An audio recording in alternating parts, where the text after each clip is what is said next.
haddaba koobkan adduunka ee qatar lagu qabanaya wuu ka duwan yahay koobabkii kale ee lagu qaban jiray wadamada kale ee caalamka waxaana ka jira markaasi isbedelo weyn iyo mucjisooyin badan. horta tartankan dhaqaale badan baa laga sameeyaa oo wadamadan kala duwan ee markaasi dad iyagu kala duwan caalamku ay ka imanayaan kumanaan kun ayaa iskaga imanaya. marka dadkaasi waxbay cunayaan dhaqaalaha badan baa markaasi ka xarooda. marka dalalka martigelinaya koobka adduunku had iyo jeer waxa ay ku loolamaan waxay tahay qodobka koowaad dhaqaalahaasi ka soo xaroonaya. laakiin qatar iyadu ujeedo kale ayay ka leedahay baa layidhi koobka adduunka ee markaasi tartanka ay ku jirtay oo lacag iyo dhaqaale keliyata kama doonayso laakiin ujeedooyin kale ayaa ku lifaaqan baa layidhi markaa tartankan oo iga faa'iidaysanaysa. laba qodob oo waaweyn ayaana hadda la sheegaya inay markaasi ujeedada ugu weyn ee qatar ay ka leedahay ay tahay. qodobka koowaad waxa weeyaan in dhaqanka islaamka iyo diinta islaamka ay ku faafisa markaasi dadyawan dhaqanyada kala duwan haysta ee diimaha kala duwan haysta caalamka ka imanaya halkaasi oo ay chance uga helayso inay tusto inaan islaamku ahayn sida reer galbeedku moogtay ugu fidiyeen argagixisay iyo qaar isqarxinaya waxyaabaha noocaas ay yihiin. marka waxay tusayaan caalamka ayaa la yidhi dadyaga caalamka iskugu yimid in islaamku yahay naxariis iyo markaa iscaawin iyadoo boorarka moogtahay axaadiistii nebiga caleyhi salaatu wasalaam ee laga soo turjumay lagu dhajiyay gidaar walba hoteelada yacni goobaha waaweyn ee layskugu imanayo goob walba waxaa ku taalla markaa axaadiistii nebiga oo moogtahay sida sadadka in la caawiyo sadaqada iyo muhiimadda ay leedahay xadiisyada nebiga ka mid tahay naarta iska xigsiiya haba ahaataba laf yacni timirta jeexeedaba haafkeedba ha ahaatee yacni iyo markaa xadiisyo badan oo xagga sadaqada iyo caawinta iyo moogtahay muhiimadda iyo isjacaylka bulshada ka hadlaya oo nebigu markaasi laga soo wariyey caleyhi salaatu wasalaam ayay markaa ku dhajiyeen gidaarada kala duwan ee hoteelada iyo goobaha layskugu imanaya markaasi ee guud. markii ugu horeysana salaada ayaa markaasi laga dhex eedaamayaa oo laga dhex maqli doonaa marka garoomada lagu ciyaarayo. sidoo kale garoomada waxaa loo sameeyey baa layidhi goobo lagu tukado oo markaasi salaada halkaasi lagu oogayo. waxaa kasoo qayb galaya markaasi oo munaasibada furay Dr. Saakir Naaki ayaa ka mid a culimada moogtay qur-aanka ku furtay halkaasi iyo moogtay wiil yaro isaguna lugaha naafaka ah oo moogtay isaguna aad moogtay codkiisa loo jeclaystay ayaa ka mid ah isaguna moogtay dadka qur-aanka ka aqriyay halkaasi. waa markii ugu horeysay ee koobka adduunka ayaa layidhi markaa aayado qur-aana lagu furayo. heesaa lagu furi jiray inta badan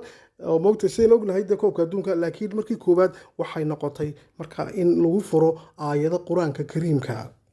durtaba intan uu socdo markaasi abaabulka koobka intaan weli bilaabmayn dadyagu isku iimanayay ayaa waxaa la sheegay markaa ilaa 550 qof in ay durtaba ku qaateen diinta islaamka oo ay markaa ku muslimeen. daaciga weyn ee Dr. Faysal Al-Hashimi ayaa sheegay in 550 qof ay durtaba kusoo islaameen dalka qatar iyada oo moogtahay caawana uu koobku bilaabmay oo weliba ay rajeynayaan dadku intaa inay ka bataan qaadanaya markaasi diinta islaamka ee kusoo biiray marka ay arkaan wanaagga iyo moogtahay qiimaha ay leedahay diintu aan ahayn sawirkii hore ay ka haysteen dad dagaalamayo oo wax u dilaya ay yihiin markaa dad isku naxariisanaya oo isjecel oo dadka kale dhar jecel yacni baabka markay arkaan aad bay markaa dad badan u islaamayaan baa qadarna jaaniskaasi ayay uga faa'iidaysanaysaa. dhinaca kale qodobka labaad ee ay qatar uga faa'iidaysanayso koobka adduunka munaasabadan dadyagu caalamku isku yimaadeen oo dhan ayaa waxay tahay baa layidhi qadiyadda Falastiin. waxaana hadda markaasi ay ballan ku qaadeen markaa mas-uuliyiinta qatar in ay qadiyadda Falastiin koobka adduunka ay markaasi halkaasi kusoo bandhigaan. kumanaan taageerayaal ayaa magaalada Dooxa kusoo bandhigay calanka Falastiin saacada ka hor intaanu bilaaban koobka adduunku. afhayeenka wasaaradda arrimaha dibadda ee qatar ayaa sheegay in koobka adduunka kusoo bandhigi doonaan qadiyadda Falastiin oo ay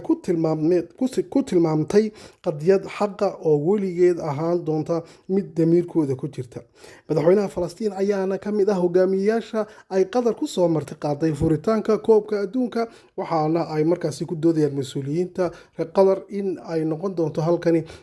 mid caalamka oo dhan laga tuso in ay dulman yihiin Falastiin oo xoog lagu haysto iyo qadiyadooda halkaasi ayaa markaasi lagaga doodayaaba layidhi oo ay tahay jaanis maadaama caalamkii oo dhan halkaasi iskugu wada yimaadeen in lagu bandhigo dulmiga haysta Falastiiniyiinta. dhinaca kale markii ugu horeysay madaxweynaha Turkiga Rajab Tayyip Erdogan ayaa la kulmay oo gacan qaaday madaxweynaha Masar. Erdogan iyo Al-Sisi ayaa isku arkay xafladda furitaanka koobka adduunka. Xiisadda Erdogan iyo Cabdifataax Al-Sisi ayaa waxay tahay mid ilaa iyo 2011 soo taagnay kadib markii afgembigii uu General Sisi ku sameeyey madaxweynihii hore ee Masar Maxamed Mursi oo ahaa madaxweynihii ugu horeeyay ee taariikhda ee shacabka Masar ay cod ku doortaan kaasi oo markaasi uu afgembi ku riday Cabdifataax Al-Sisi. haddaba xiisadda ka dhex bilaabantay Al-Sisi iyo Erdogan ayaa soo bilaabatay tan iyo afgembigaasi isagoo ay saaxiib dhow ahaayeen madaxweyne Erdogan iyo markaasi Mursi oo ay aad iskugu dhawaayeen siyaasad ahaan oo marka aqwaan muslimiinka ayay ka wada tirsanaayeen baa la yidhi xagga marka la eego dariiqadana haddaba waxaa la sheegayaa xurgufta weyn ee ka dhexaysay Masar iyo markaasi Turkiga oo ah labada quwadood ee ugu waaweyn ee markaasi caalam islaamiga la sheegayo quwadaha ugu waaweyn ku jira yana hore labada ugu waaweyn waayo Pakistan baa quwadaha ugu waaweyn ku jirtay ugu horeeyay haddaba waxaa la sheegay in markaasi hadda ay Chance isku heleen oo markii koowaad ay iska xaqaas ku gacan qaadeen iyadoo oo hadda markaasi la moodo in wadamadii Carabtu ay dib u midoobayaan oo Turkiga iyo Sacuudiga dib u saaxiibay Turkiga iyo Imaaraadka oo dab iyo naar isku ahaaba imka dib u saaxiibay oo xulafo noqday oo markaa isbahaysi samaysanaya oo xagga dhaqaalaha ka caawiyay Turkiguna xagga tiknoolajiyada iyo diyaaradaha iyo moogda hubka uu ka caawinayo markaa wadamada Sacuudiga iyo Imaaraadkaba markaa isku soo dhawaansho ayaa bariga dhexe ka muuqda iyo isxulafaysi waxaana la sheegayaa markaa in tanna u eg tahay in markii ugu horeysay taariikhda laga yaabo in dib u heshiiyaanba Turkiga iyo markaasi Masar oo ay saaxiibtinimo iyo wada shaqayn ay markaasi yeeshaan sida ay Sacuudiga iyo Turkiga imka u yeesheen waxaana jirta in ay la sheegay marka olole xoogan oo Turkigu wado uu doonayo xulafadii bariga dhexe inuu samaysto sida oo kale dhinaca kale ay ka taagan yihiin China iyo marka Ruushka oo dabada ka riixaya in wadamada bariga dhexe ay midoobaan oo marka iyo Turkigana ay la saaxiibaan ilaa China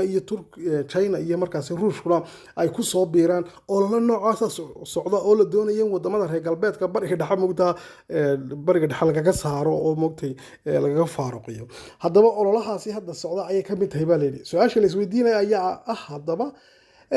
ma heshiin doonaan Erdogan iyo Al-Sisi oo xurgufta iyo cadaawadda dhex taalla aynu ognahay dad badan oo falanqeeyaasha ay waxay sheegayaan oo leeyihiin way ka biyadiisay waxay leeyihiin waa qawda maqashiye waayo cadaawadoodu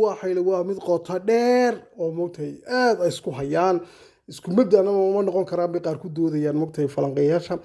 laakiin se dadka qaarkood ayaa ka muujinaya rajo wanaagsan waxay leeyihiin dee moogtahay hogaamiyaha iminka Imaaraadka iyo Erdoganka Turkiga laysma tusi jiray iyagoodaas bay isku necbaayeen oo moogtahay meesha uu taageero Turkigu cagsigeeda ayay taageeri jirtay Imaaraadku lacagta ku bixin jireen oo moogtay tallaabo kasta Turkigu qaado dhinaca kale soo taageeri jireen markii Faransiiska isaayeen dhinaca Faransiiska taageerayeen Greek markii iyo Turkigu isaayeen dhinaca Greek xitaa diyaarado dagaalka geeyeen haddana iminka waa saaxiib dhow markaas siyaasaddu kolba dhinacii dantu ku jirto ayay moogta la raacaa la yiri lamana saadaalin karo saa darteed waxa laga yaabaa leeyahay in Cabdifataax Al-Sisi iyo markaas Erdogan ay sida saaxiib ku noqdaan oo hadda dib u heshiiyaan waagaag dhinaca kale haddaba koobkan adduunka ee Qatar lagu qabanaya wuu ka duwan yahay koobkii kale ee lagu qaban jiray wadamada kale ee caalamka waxaana ka jira markaasi isbedelo weyn iyo mucjisooyin badan iyo markaasi xaaladda ammaanka oo markaasi sidii wadamada kale loo ilaalinayay si ka duwan tan loo ilaalinayo iyadoo oo khatar weyn markaasi laga cabsi qabo in markaa Qatar laga xaasido oo weerar lagu soo qaado markaasi si loo qalqalgeliyo tartankaasi markaa oo ay muddo loola lagu jirtay Qatar inay mar uun marti geliso